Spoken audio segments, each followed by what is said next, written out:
ശ്രീ മഹാദേവ്യൈ നമഃ. ശ്രീ ലളിതാ സഹസ്രനാമ സ്തോത്രം നമ്മൾ 86-ാമത്തെ ശ്ലോകമാണ് ഇന്ന് നോക്കുന്നത്. 393-ാമത്തെ നാമം തുടങ്ങി. പ്രഭാവതി പ്രഭാരൂപ പ്രസിദ്ധ പരമേശ്വരി മൂലപ്രകൃതിരവ്യക്ത വ്യക്ത വ്യക്തസ്വരൂപിണി. പ്രഭാവതി സ്വയം പ്രകാശിക്കുന്നവൾ. പ്രഭാവതി എന്ന വാക്കുകൊണ്ട് എന്ന വിശേഷണം കൊണ്ട് ഉദ്ദേശിക്കുന്നത് സ്വയം പ്രകാശിക്കുന്നവൾ. പ്രഭ എന്ന് പറഞ്ഞാൽ പ്രകാശം, തേജസ് എന്നൊക്കെ പറയാം. അപ്പോൾ സ്വയം പ്രകാശിക്കുന്നവളാണ് ദേവി. അണിമാതി അഷ്ടൈശ്വര്യ സിദ്ധികളാകുന്ന ആവരണങ്ങൾ ധരിച്ചവൾ. ദേവിയെക്കുറിച്ച് വർണ്ണിക്കുമ്പോൾ എപ്പോഴും പറയുന്നുണ്ട് അണിമാതിഭിരാവൃത മയൂഖൈ അഹമിത്യേവ വിഭാവയേ ഭവാനി. ധ്യാന ശ്ലോകത്തിൽ പറയുന്നുണ്ട് അണിമാതിഭിരാവൃത മയൂഖൈ. അണിമാതി അഷ്ടൈശ്വര്യങ്ങളാൽ ആവൃതയായവൾ. ആവൃത എന്ന് പറഞ്ഞാൽ അതുകൊണ്ട് പൊതിഞ്ഞു. ആ രശ്മികൾ കൊണ്ട്. മയൂഖൈ എന്ന് പറഞ്ഞാൽ രശ്മികൾ. മയൂഖം രശ്മിയാണ്. ആ രശ്മികൾ കൊണ്ട് പൊതിയപ്പെട്ട, ആവൃതമാക്കുക, മൂടപ്പെട്ടവളാണ് ദേവി. അപ്പോൾ അഷ്ടൈശ്വര്യ സിദ്ധികളാകുന്ന പ്രകാശരേണുക്കളാൽ ദേവിയെ പൊതിഞ്ഞിരിക്കുന്നു. ആ പ്രകാശം ദേവിക്ക് ചുറ്റും വലയം ചെയ്തിരിക്കുകയാണ്. അതാണ് ഇവിടെ സൂചിപ്പിച്ചത്. അണിമാതി അഷ്ടൈശ്വര്യങ്ങൾ. ആ അഷ്ടൈശ്വര്യങ്ങൾ കൊണ്ട് പ്രഭ ചൊരിയുന്നവളാണ് ദേവി, പ്രഭാവതി. അതിന് മറ്റൊരർത്ഥം കൂടി പറയാം. ഈ നാമത്തിൻ്റെ ഒരു വിശേഷാർത്ഥം കൂടി പറയാം. ദേവിയെ ഉത്തമ ഭക്തിയോടെ ഭജിക്കുന്ന ഭക്തർക്കും ഈ മയൂഖമാലകളുടെ പ്രസരണത്തിൽ നിന്ന് അഷ്ടൈശ്വര്യ സിദ്ധികൾ ലഭിക്കും. അപ്പം ദേവിയെ കളങ്കമില്ലാതെ ഭജിക്കുന്ന ഭക്തർക്കും ആ അഷ്ടൈശ്വര്യങ്ങളുടെ മഹത്വം അല്ലെങ്കിൽ പ്രകാശം ലഭിക്കും എന്നുകൂടി ഒരു സൂചനയുണ്ട്. പിന്നെ അടുത്തത് പ്രഭാരൂപ. പ്രഭാവതി പ്രഭാരൂപ.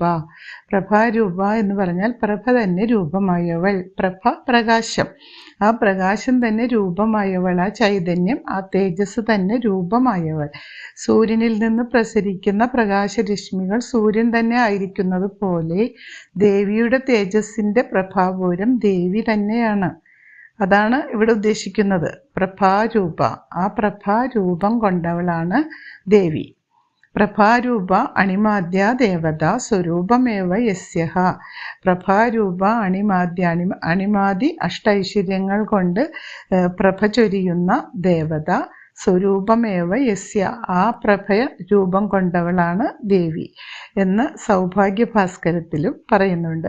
പ്രസിദ്ധ പരമേശ്വരി പ്രകർഷേണ സിദ്ധ. പ്രസിദ്ധ എന്ന് പറഞ്ഞാൽ പ്രകർഷേണ സിദ്ധ. പ്രസിദ്ധ, സിദ്ധ എന്ന് പറഞ്ഞാൽ ലഭിക്കുന്നു. സിദ്ധി എന്നൊക്കെ പറഞ്ഞാൽ ലഭിക്കുന്നത്. പ്രകർഷേണ സിദ്ധ എന്ന് പറഞ്ഞാൽ പ്രസിദ്ധ, എല്ലാവരാലും അറിയപ്പെടുന്നത്. എല്ലാവരും അറിയുന്നു. ദേവിയുടെ മഹത്വം എല്ലാവരും അറിയുന്നു. പ്രസിദ്ധ പരമേശ്വരി. പരമേശ്വരി എന്ന് പറഞ്ഞാൽ പരമയായ ഈശ്വരി. പരമം എന്ന് പറഞ്ഞാൽ ശ്രേഷ്ഠം. ഏറ്റവും ഉന്നതമായ സ്ഥാനത്തിനാണ് പരമം എന്ന് പറയുന്നത്. പരമോത്കൃഷ്ടം, ഏറ്റവും ഉത്കൃഷ്ടമായത് എന്നൊക്കെ പറയുമല്ലോ.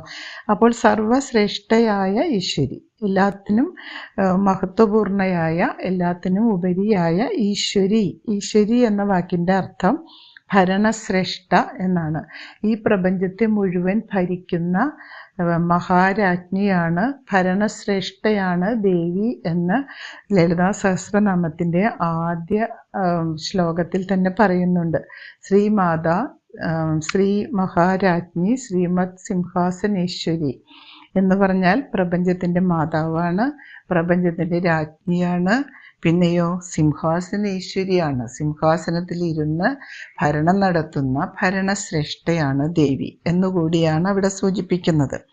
അപ്പോൾ അവിടെ ഭൗതികവും ആത്മീയവുമായ എല്ലാ ശക്തികളും ദേവിയുടെ നിയന്ത്രണത്തിന് അധീനമാണ് എന്നുകൂടി അതിനർത്ഥം പറയാം. പിന്നെ അടുത്തത് മൂലപ്രകൃതിരവ്യക്ത. മൂലപ്രകൃതി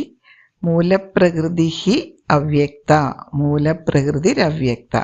മൂലപ്രകൃതി എന്ന് പറഞ്ഞാൽ എല്ലാ സൃഷ്ടികൾക്കും മൂല കാരണമായ പ്രകൃതിയായവൾ. പ്രകൃതിയാണ് ദേവി. ആ പ്രകൃതി ആകട്ടെ എല്ലാ സൃഷ്ടികളുടെയും മൂലകാരണമാണ്. ആ മൂലകാരണം ഇവിടെ ദേവിയാണ്. സർവപ്രപഞ്ച ഘടകങ്ങളുടെ സൃഷ്ടിക്ക് കാരണമായ തത്വം. ആ തത്വം സത്വരജസ് തമോ ഗുണങ്ങൾ ചേർന്നതാണ്. സത്വഗുണം, രജോ ഗുണം, തമോ ഗുണം. ഈ 3 ഗുണങ്ങൾ ചേർന്നതാണ് ഈ പ്രപഞ്ച ഘടകങ്ങളുടെ സൃഷ്ടിക്ക് കാരണമായ തത്വം. ഇത് 3ഉം ചേർത്താണ് ഈ പ്രപഞ്ച സൃഷ്ടി നടത്തിയിരിക്കുന്നത്.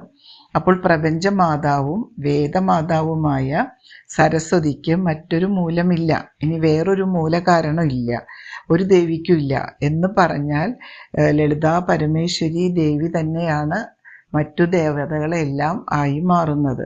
അപ്പോൾ ദേവി മൂലപ്രകൃതിയാണ്. ദുർഗ, ലക്ഷ്മി, സാവിത്രി, രാധ ഇവരെല്ലാം ദേവിയുടെ പരിണാമങ്ങളാണ്. അപ്പോൾ ദേവിയുടെ പരിണാമങ്ങളാകുമ്പോൾ ദേവി തന്നെയാണ് ദുർഗയാകുന്നതും സരസ്വതിയാകുന്നതും ലക്ഷ്മിയാകുന്നതും സാവിത്രിയാകുന്നതും. ഓരോ ഭാവങ്ങൾ മാറി മാറി വരുമ്പോൾ ദേവി തന്നെയാണ് ആ ഭാവങ്ങളുടെ എല്ലാം അന്തരാത്മാവായി കുടികൊള്ളുന്നത്. അപ്പോൾ ദേവിയുടെ പരിണാമങ്ങളാണ് അതെല്ലാം. ഭഗവത്ഗീത അധ്യായം 14 പറയുന്നുണ്ട്. എന്താ പറയുന്നത്?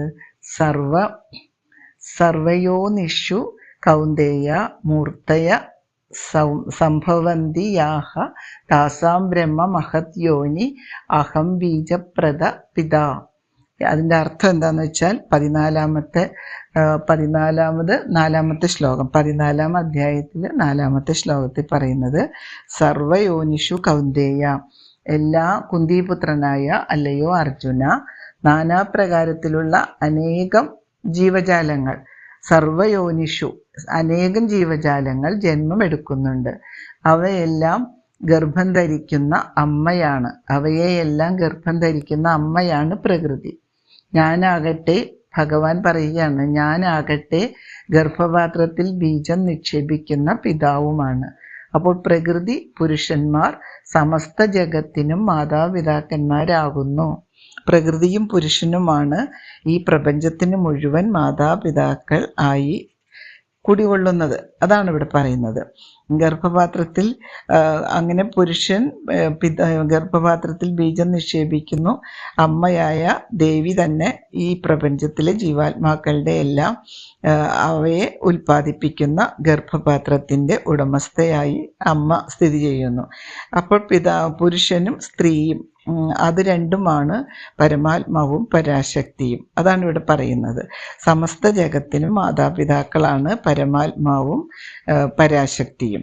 അവിടെ മായാശക്തിയിൽ നിന്നുണ്ടാകുന്ന രജോ തമോ ഗുണങ്ങൾ, രജസ്, തമസ്, സത്വഗുണം, രജോ ഗുണം, തമോ ഗുണം, ഈ ഗുണങ്ങൾ നാശമില്ലാത്ത ആത്മാവിനെ ദേഹത്തിൽ ബന്ധിക്കുന്നു. ആത്മാവിന് നാശമില്ല, പക്ഷേ ദേഹത്തിന് നാശമുണ്ട്. ദേഹിക്ക് നാശമില്ല, ദേഹത്തിന് നാശമുണ്ട്. ഈ ദേഹവും ദേഹിയും പരസ്പരം ബന്ധപ്പെട്ട് കിടക്കുകയാണ്. ആ ബന്ധപ്പെട്ട് കിടക്കുന്നത് മായാശക്തി കൊണ്ടാണ്. പരമാത്മാവും പരാശക്തിയും മായ ഇല്ലാത്തവരാണ്.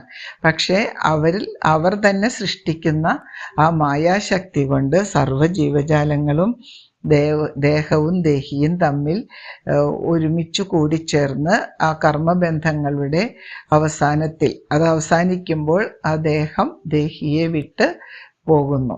അങ്ങനെയാണ് നമുക്ക് കാണാൻ കഴിയുന്നത്. ദേഹി ദേഹത്തിൽ നിന്നും വിട്ട് മറ്റേതെങ്കിലും ഒരു ദേഹത്തിൽ എത്തിച്ചേരുന്നു. അപ്പോൾ അതാണ് ഈ ഒരു തത്വം. അതുകൊണ്ട് മൂലപ്രകൃതി അവ്യക്ത എന്ന് പറഞ്ഞിട്ടുണ്ടെങ്കിൽ വ്യക്തമല്ലാത്തവൾ, മൂലപ്രകൃതി ഇല്ലാത്തവൾ എന്ന് ആദ്യം പറഞ്ഞു. സർവശ്രേഷ്ഠയായ ഈശ്വരി എന്ന് പറഞ്ഞു. എല്ലാ സൃഷ്ടികൾക്കും മൂലകാരണമായ പ്രകൃതി ആണ് ദേവി. പക്ഷെ ആ പ്രകൃതി തന്നെ മായാശക്തി കൊണ്ട് ഈ ദേഹവും ദേഹിയും വേർപെടുത്തി വീണ്ടും മറ്റു ദേഹത്തിൽ പ്രവേശിക്കുന്നു. അങ്ങനെ ഈ പ്രപഞ്ച ചക്രം കറങ്ങിക്കൊണ്ടിരുന്ന് കുറേ കഴിയുമ്പോൾ ഓരോ യുഗങ്ങൾ അവസാനിച്ച് അടുത്ത യുഗത്തിലേക്ക് വരുന്നു. വ്യക്തവും അവ്യക്തവുമാണ്. ഒരർത്ഥത്തിൽ വ്യക്തമാണ്, അടുത്ത അർത്ഥത്തിൽ പറയുമ്പോൾ വ്യക്തമല്ലാത്തവൾ എന്ന് സാമാന്യമായി വീണ്ടും അർത്ഥം പറയുന്നു. മൂലാധാരത്തിൽ കാരണബിന്ദുവായി നിലനിൽക്കുന്നതാണ് അവ്യക്തത സൃഷ്ടിക്കപ്പെടാനുള്ള പ്രപഞ്ച ഘടകങ്ങൾ. മായാസ്ഫുരണ രൂപത്തിൽ അരൂപമായി നിൽക്കുകയാണത്. ഭഗവത്ഗീതയിൽ അവ്യക്തോ അയം അചിന്യോ അയം അവികാരോ അയം ഉച്യതേ എന്ന് തുടങ്ങുന്ന 7-ാം അധ്യായത്തിലെ ശ്ലോകം. ഭഗവാൻ പറയുന്നത് എന്താണ്? ഞാൻ അവ്യക്തമാണ്, ഞാൻ അചിന്യമാണ്, ഞാൻ അവികാരമാണ്. ഇതെല്ലാമാണെങ്കിലും എന്നെ അചിന്യവും അവ്യയവും അവികാരിയുമായ ഭാവത്തെ അറിയാത്തവരാണ് എന്നെ നാമരൂപത്തോടു കൂടി ധരിക്കുന്നത്. അപ്പൊ ഭഗവാനെ ഓരോ നാമത്തിൽ വാഴ്ത്തുന്നത് എന്തുകൊണ്ടാണ്? ഭഗവാൻ അവ്യക്തവും അചിന്യവും അവ്യയവും അവികാരിയുമാണ് എന്ന സത്യത്തെ അറിയാത്തവരാണ്. അങ്ങനെ അറിയാതെ എന്നെ നാമരൂപത്തോടു കൂടി വാഴ്ത്തുന്നു എന്ന് ഭഗവാൻ പറയുന്നുണ്ട്. അപ്പോൾ അവര് എന്നെ തിരിച്ചറിയുന്നില്ല. പക്ഷെ ഒടുവിൽ ഭക്തിയുടെ പാരമ്യത്തിലെത്തുമ്പോൾ അവർക്ക് എന്നെ തിരിച്ചറിയാൻ കഴിയുന്നുണ്ട്. അപ്പോൾ അവ്യക്തവും വ്യക്തവുമെല്ലാം ഈ ഈശ്വരീയമായ കർമ്മങ്ങളിൽ തന്നെ ഉൾപ്പെടുന്നു. വ്യക്താവ്യക്ത സ്വരൂപിണി, വ്യക്തവും അവ്യക്തവുമായ സ്വരൂപത്തോടു കൂടിയവൾ. ദേവി വ്യക്തമാണ് ഒരർത്ഥത്തിൽ, അവ്യക്തമാണ് മറ്റൊരർത്ഥത്തിൽ. അപ്പോൾ ഇതിനോട് ഒരുമിച്ചൊരു മായാശക്തി കൂടി ഉണ്ട്. ആ മായാശക്തിയാണ് ഈ പ്രപഞ്ചത്തെ ഇട്ട് അങ്ങനെ ചുഴറ്റിക്കൊണ്ടിരിക്കുന്നത്. അപ്പോൾ പല പല മോഹങ്ങളും, മായാമോഹങ്ങൾ എന്ന് പറയില്ലേ, അങ്ങനെ പല പല മോഹങ്ങളും ആ മോഹങ്ങളുടെ കൂടെ വരുന്ന മറ്റ് വികാരങ്ങളും എല്ലാം ഉണ്ടാകുന്നത് മായ കൊണ്ടാണ്. ആ മായയിൽ നിന്നും മോചനം നേടുമ്പോഴാണ് യഥാർത്ഥ ഭക്തിയോടുകൂടി ഈശ്വരനെ ഭജിക്കുമ്പോൾ ആ മായാമോഹത്തിൽ നിന്ന് വിട്ടുപോരുന്നു. അതാണ് ഇവിടെ സൂചിപ്പിക്കുന്നത്. വ്യക്താവ്യക്ത സ്വരൂപിണി, വ്യക്തവും അവ്യക്തവുമായ സ്വരൂപത്തോടു കൂടിയവൾ. പ്രത്യക്ഷവും അപ്രത്യക്ഷവുമായി ദേവി വർത്തിക്കുന്നു. പ്രപഞ്ചത്തിൽ കാണപ്പെടുന്നത് ദേവിയുടെ വ്യക്തരൂപവും അതിനുള്ളിൽ അന്തർഹിതമായത് ചേതനാശക്തി അവ്യക്ത രൂപവുമാണ്. അപ്പോൾ ദേവിയുടെ വ്യക്തരൂപം നമ്മളിങ്ങനെ പ്രപഞ്ചത്തിൽ കാണും. പക്ഷെ ദേവിയുടെ ഉള്ളിൽ അന്തർഹിതമായ ചേതനാശക്തി അവ്യക്തമാണ്. പക്ഷെ അത് വ്യക്തമാകുന്നത് എപ്പോഴാണ്? യഥാർത്ഥ ഭക്തിയോടുകൂടി ദേവിയെ ഭജിക്കുമ്പോൾ, ഈശ്വരനെ ഭജിക്കുമ്പോൾ നമുക്ക് ആ രൂപം വ്യക്തമായി നമ്മുടെ മനോമുകുരത്തിലേക്ക് തെളിഞ്ഞു വരും. അതാണ് ഇവിടെ സൂചിപ്പിക്കുന്നത്. ഇതിലെല്ലാം, ഈ വിശേഷണങ്ങളിലെല്ലാം ദേവിയുടെ ആ ഒരു താന്ത്രികമായ വിശേഷണങ്ങളാണ് പറയുന്നത്.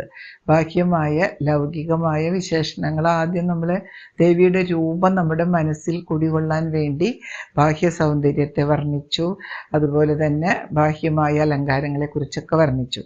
പക്ഷെ ആന്തരികമായ ശക്തിയും ആന്തരികമായ പ്രചോദനങ്ങളും ആന്തരികമായ രൂപഭാവങ്ങളും എല്ലാം ഈ താന്ത്രികമായ വർണ്ണനയിലാണ്, അലൗകികമായ ദേവിയുടെ ശക്തിയെക്കുറിച്ച് വർണ്ണിക്കുമ്പോഴാണ് വരുന്നത്.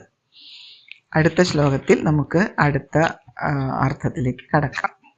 ഓം ശ്രീ മഹാദേവി നമഃ.